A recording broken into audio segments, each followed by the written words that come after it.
De l'Évangile de Jésus-Christ selon saint Jean, chapitre 8, versets 31 à 42.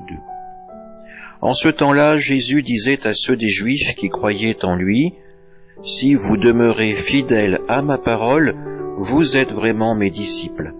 Alors vous connaîtrez la vérité, et la vérité vous rendra libre. » Ils lui répliquèrent, « Nous sommes la descendance d'Abraham, et nous n'avons jamais été les esclaves de personne. Comment peux-tu dire, vous deviendrez libres ?» Jésus leur répondit, « Amen, amen, je vous le dis, qui commet le péché est esclave du péché. L'esclave ne demeure pas pour toujours dans la maison, le Fils, lui, y demeure pour toujours. Si donc le Fils vous rend libre, réellement vous serez libre.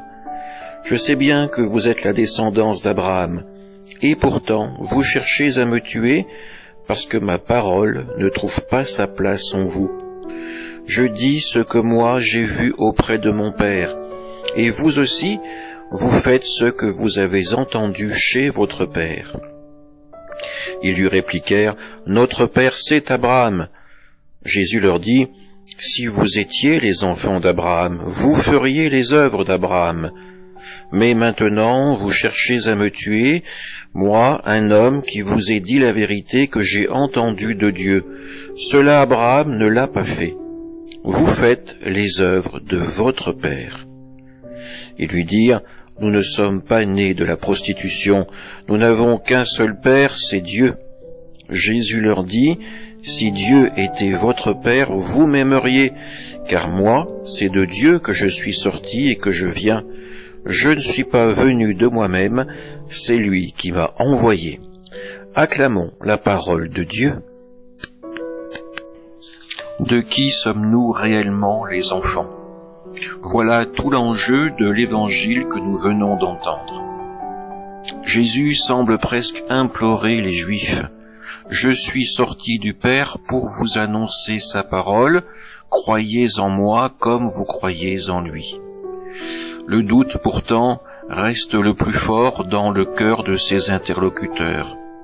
Ils ne veulent pas donner à Jésus leur confiance. Alors, du coup, nous posons aussi la question, qui est leur père?